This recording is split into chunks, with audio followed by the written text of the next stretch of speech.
নমস্কার, আমি কৌশিক রায়। অ্যাস্ট্রোডিকেশন ইউটিউব চ্যানেলে সকল দর্শক বন্ধুকে অনেক অনেক শুভেচ্ছা জানাই। তুলা রাশি সেপ্টেম্বর মাস কেমন যাবে, আজকের এই ভিডিওতে আমি বিস্তারিত আলোচনা করতে চলেছি।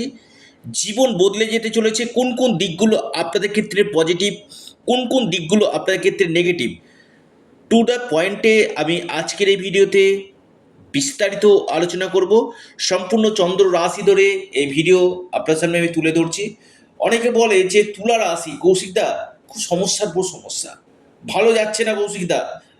অনেক আমি তুলা রাশির ভিডিও শুনছি, অনেক দেখছি, কিন্তু তুলা রাশির কেন এত সমস্যা? দেখুন, গ্রহগত যে দিকগুলো আমি দেখতে পাচ্ছি তুলা রাশির ক্ষেত্রে কিন্তু খুব ভালো কিন্তু রয়েছে, কিন্তু দেখতে হবে যে আপনার যে পার্সোনাল চার্ট, সেখানে আপনার দশা মহাদশা এবং নবগ্রহের স্থিতি কি রয়েছে।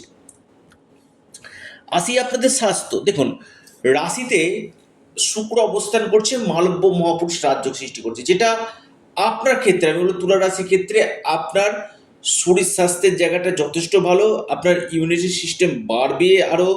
যারা এতদিন স্বাস্থ্য নিয়ে কিছু ভুগছিলেন, হয়তো হাই প্রেশার, আপনার সুগার, বা আপনার কিছু কিছু ক্ষেত্রে স্কিনের সমস্যা, বা এই সকল সমস্যা, বা আপনার কোনো থাইরয়েডের সমস্যা, বা আপনার দেখা যাচ্ছে মাইগ্রেনের সমস্যা, এই সমস্যাগুলো আপনাদের কাটবে। নাম্বার ওয়ান পয়েন্ট, স্বাস্থ্য আপনাদের ভালো হতে চলেছে। দ্বিতীয় পয়েন্ট, আপনাদের আর্থিক স্থিতি আমি বলবো খুব ভালো, কারণ সেকেন্ড লর্ড আপনার নাইন্থ হাউসে অবস্থান করছে এবং সেকেন্ড হাউসে বৃহস্পতির দৃষ্টি কিন্তু রয়েছে। স্বাভাবিকভাবে আপনাদের যে নিরন্তর অর্থ আপনাদের কিন্তু আসবে, ভাগ্যের দ্বারা আপনাদের আহ, অর্থ প্রাপ্তি কিন্তু ঘটবে। এডুকেশনের জায়গাটা আমি যদি বলি, পঞ্চমভাবে রাহু এবং পঞ্চম লর্ড ষষ্ঠভাবে, যে এটা আপনারা দেখবেন বিগত এক সোয়া বছর ধরে দেখবেন পড়াশোনাতে কিছু কিছু ক্ষেত্রে ডিস্টারবেন্স কিন্তু আসছে। আপনি যতটা প্রত্যাশা করছেন যে পরীক্ষাতে আমি রেজাল্ট এতটা করব, কিন্তু হচ্ছে না। দেখবেন কিছু কিছু ক্ষেত্রে ধৈর্য হারিয়ে ফেলা, পড়ার ক্ষেত্রে অমনোযোগী হয়ে যাওয়া এবং সঠিক সিদ্ধান্ত না নিতে পারা। পঞ্চমভাবে রাহু ডিসিশন নিতে অসুবিধা করে, পঞ্চম লর্ড ষষ্ঠভাবে, যেটা আপনার ধৈর্যকে হারিয়ে দিতে পারে। এই সম্ভাবনাগুলো কিন্তু রয়েছে। স্বাভাবিকভাবে আমি বলবো একটু হলেও শিক্ষার দিকটাতে, এডুকেশনের দিকটাতে আপনার মনোনিবেশ করুন। ওভারঅল কিন্তু আমি বলবো ভালো কিন্তু রয়েছে, যদিও আমি বলবো উচ্চ শিক্ষার ক্ষেত্র আপনাদের ভালো, যারা বিদেশে গিয়ে পড়াশোনা করছেন তাদের ক্ষেত্রে ভালো।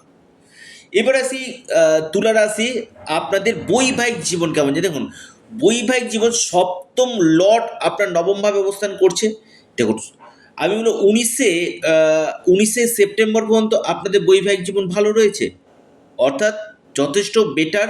কিন্তু 19 সেপ্টেম্বরের পর এই সপ্তম লর্ড নিচস্থ গৃহে অবস্থান করবে, অর্থাৎ আপনার লাইফ পার্টনারের কিছু কিছু ক্ষেত্রে শরীর স্বাস্থ্য নিয়ে কিছুটা ডিস্টারবেন্স, একটু রাগ জেদ বাড়বে, নিজেদের মধ্যে আর্গুমেন্ট বাড়বে, দেখবেন মত পার্থক্য হবে। আপনি যে কথাটা বলছেন, আপনার লাইফ পার্টনার আলাদা পথে চলছে, হয়তো আপনার কথাকে গুরুত্ব দিচ্ছে না।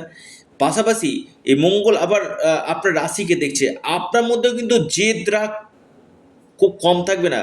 আপনার মধ্যে কিন্তু আপনি অনেক ক্ষেত্রে ধৈর্য হারিয়ে ফেলবেন, যেমন আপনার লাইফ পার্টনারের ক্ষেত্রে যে ডিস্টার্বেন্স দেখতে পাচ্ছি 19 সেপ্টেম্বরের পর থেকে, তেমনি আপনার ক্ষেত্রে কিন্তু অনেক ক্ষেত্রে ধৈর্য হারিয়ে ফেলা, মাথা গরম হয়ে যাওয়া, এই সমস্যাগুলো কিন্তু আপনার তৈরি করবে। তবে 19 সেপ্টেম্বরের পর্যন্ত আমি বলবো আপনাদের বৈবাহিক জীবন যথেষ্ট বেটার আমি দেখতে পাচ্ছি। আসি আপনাদের প্রেম। দেখুন, এই প্রেমের জায়গাটা আমি যদি বলি, প্রেমের জায়গাটাতে রাহু অবস্থান করছে, পঞ্চম ষষ্ঠ কানেকশান, কোনো শুভ গ্রহের কিন্তু দৃষ্টি পড়ছে না। আহ, এখানে আমি বলবো বেশ কিছু ক্ষেত্রে দেখবেন, আপনারা একটু লক্ষ্য করে দেবেন, বিগত বছর খানেক বছর খানেক ধরে আপনাদের প্রেমের ক্ষেত্রে দেখবেন ডিসস্যাটিসফ্যাকশনটা বেশি রয়েছে। দেখবেন নিজেদের মধ্যে ছোটোখাটো ব্যাপারে আর্গুমেন্ট, মাঝে মাঝে ফোনে কথা বলা বলি বন্ধ, এই জায়গাগুলো কিন্তু তৈরি কিন্তু করছে। কারণ রাহু এখানে প্রেমের জায়গাটাতে পূর্ণতা দিতে পারছে না, বা প্রেমের জায়গাটাতে কিছু সমস্যা ক্রিয়েট কিন্তু করছে। এই সম্ভাবনাগুলো কিন্তু আমি দেখতে পাচ্ছি। তবে হ্যাঁ, উম, যদিও শুক্র আপনার এক্সল্টেড হচ্ছে, যেটা আপনার ক্ষেত্রে তুলা রাশির ক্ষেত্রে অনেকটাই ভালো।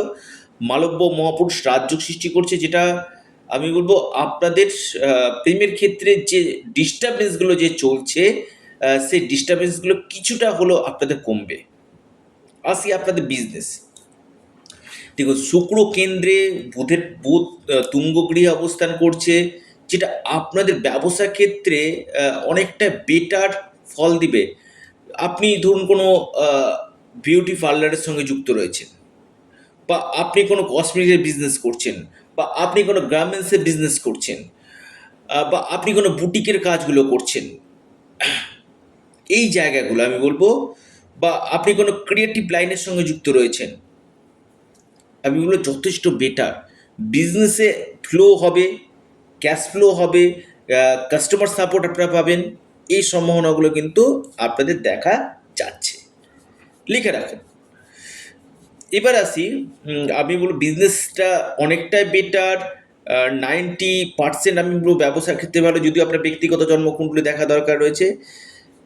আপনাদের কর্ম, তার আগে বলে দিই চতুর্থভাবে আপনার বৃহস্পতি দৃষ্টি দিচ্ছে। আমি বলবো কোনো প্রপার্টি রিলেটেড থেকে আপনারা লাভ পেতে পারেন। কোনো সম্পত্তি ক্রয় বা বিক্রয় যারা করছেন, বা নতুন কোনো গৃহ আপনারা এই সময় নির্মাণ করতে পারেন, বা কোনো আপনি জমি পারচেস করতে পারেন, বা আপনি কোনো ফ্ল্যাট পারচেস করতে পারেন। এই সম্ভাবনাগুলো রয়েছে।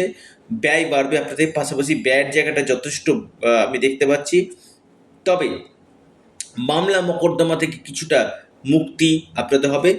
শত্রু শান্ত হবে, তুলা রাশির শত্রু জায়গাটাতে শান্ত আপনাদের হবে। এবং একাদশভাবে রবির অবস্থান আপনাদের ইনকাম গেইন করবে, আপনাদের সফলতার জায়গা দেখা যাবে। তবে আবার সেপ্টেম্বরে ঠিক মিডিল আপনার রবি দ্বাদশভাবে যাচ্ছে, যেখানে আপনার পিতার সাথে কিছু মতপার্থক্য হতে পারে, বা পিতার কেরিয়ার ক্ষেত্রে কিছু চাপ আসতে পারে, এই সম্ভাবনা রয়েছে। কর্মের জায়গাটা যদি বলে, আমি খুবই ভালো। বৃহস্পতি তুঙ্গ গৃহে অবস্থান করছে, ষষ্ঠপতি তৃতীয়পতি, অর্থাৎ আমি বলবো আপনাদের কর্মক্ষেত্রে যথেষ্ট আহ, সাহস এবং পরাক্রম বাড়বে। ট্রাভেল বাড়বে, যেখানে আপনারা কাজ করছেন ট্রাভেল আপনাদের বাড়বে। এবং আমি বলবো যারা ম্যানেজমেন্ট রিলেটেড সঙ্গে যুক্ত রয়েছেন, আপনি কোনো জ্ঞানমূলক কাজের সঙ্গে যুক্ত রয়েছেন, ম্যানেজমেন্ট রিলেটেড কাজ, জ্ঞানমূলক কাজ, কনসালটেন্সি, কাউন্সিলিং, এই সকল ক্ষেত্রে ভালো। বা আপনি কোনো টিচিং প্রফেশনে রয়েছেন, বা আপনি যে কোনো ক্ষেত্রে কোনো আপনি উপদেশমূলক কাজগুলো করেন, এই জায়গাগুলো কিন্তু যথেষ্ট বেটার। প্রমোশন হওয়ার সম্ভাবনা আস্তে আস্তে কিন্তু দেখা যাচ্ছে তুলা রাশির এই সময়টাতে। ধীরে ধীরে ধীরে ধীরে প্রমোশন হওয়ার সম্ভাবনা, এবং পাশাপাশি কর্মক্ষেত্রে বেশ কিছু আপনাদের এই সময় চেঞ্জ নিয়ে আসবে। হয়তো বড় কোনো পরিবর্তন আপনাদের নিতে পারে এই সময়। এই সময় হঠাৎ কোনো আপনাদের কর্মক্ষেত্রে নতুন চাকরি পাওয়ার সম্ভাবনা হতে পারে, এবং সুনাম বৃদ্ধি করবে। আমি বলবো কর্মক্ষেত্রে আপনাদের সুনামটা বাড়বে। প্রতিষ্ঠা, ঊর্ধ্বতন কর্তৃপক্ষের সঙ্গে আপনার সম্পর্ক ভালো হবে, এবং ইনভেস্টমেন্টের জন্য ভালো। যে কোনো ক্ষেত্রে আপনি প্রপার্টি, আপনি কোনো gold, share market, stock market যে ইনভেস্টমেন্ট করতে চাইছেন, সেখান থেকে আপনার বেস্ট রেজাল্ট পাবেন। ভাগ্য, সর্বোপরি ভাগ্য কেমন যাবে তুলা রাশি, আমি বলবো ভাগ্য যদি বলেন 90% ভালো। ভাগ্যপতি তুঙ্গ গৃহে অবস্থান করছে, অর্থাৎ ভাগ্যের পূর্ণমাত্রায় সাপোর্ট আপনারা পাবেন। আপনাদের পেন্ডিং কাজগুলো হবে, কোনো মিটিং অ্যাটেন্ড আপনারা করতে পারেন, বা কোনো শুভ কাজের সঙ্গে যারা যুক্ত রয়েছেন তাদের ক্ষেত্রে যথেষ্ট বেটার। এবং আপনাদের বিদেশ যাত্রার প্রবল সম্ভাবনা রয়েছে, দূরযাত্রা ভ্রমণ, আপনাদের কেরিয়ারের ক্ষেত্রে কিছু সফলতা, আর্থিক স্থিতি আপনাদের মজবুত হতে চলেছে। এই সম্ভাবনাগুলো কিন্তু আমি দেখতে পাচ্ছি। অর্থাৎ আপনি যদি তুলা রাশি মানুষ হন, আপনার ক্ষেত্রে এই জায়গাগুলো অনেক অনেকটাই বেটার হতে কিন্তু চলেছে। তবে আমি বলবো ইনভেস্টমেন্ট করছেন অবশ্যই একটু চিন্তা ভাবনা করে করবেন। ডেলি ইনকাম সোর্স আপনাদের বাড়বে। পাবলিক ডিলিং কাজ, অনলাইন কাজ, বা আপনি কোনো ক্রিয়েটিভ লাইনের সঙ্গে যুক্ত রয়েছেন, আপনি যে কোনো ক্ষেত্রে গবেষণামূলক কাজ করছেন, বা আপনি কোনো কোম্পানিতে কাজ করছেন, এই জায়গাগুলো কিন্তু আপনার ক্ষেত্রে অপরচুনিটিগুলো নিয়ে আসতে চলেছে। আপনারা কি উপায় করবেন অবশ্যই আমি এই ভিডিওতে জানাবো। প্রথম হচ্ছে আপনারা শনির বীজ মন্ত্র পাঠ করুন, আপনাদের রাজ্যকারী প্ল্যানেট, মহাদেবের উপাসনা করুন এবং শুক্রের বীজ মন্ত্র পাঠ করুন, হনুমান চল্লিশা পাঠ করুন, নিশ্চিত আপনারা লাভ পাবেন। এবং যারা চাইছেন না জীবনে কিছু পরিবর্তন, অবশ্যই যোগাযোগ করতে পারেন। অনেকে ফোন করছে, ফোন না করে যতদিক হোয়াটসঅ্যাপ করবেন চটজলদি আপনারা রিপ্লাই পেয়ে যাবেন। ভিডিওটি এ পর্যন্তই। সকলে সুস্থ থাকুন, ভালো থাকুন, নমস্কার।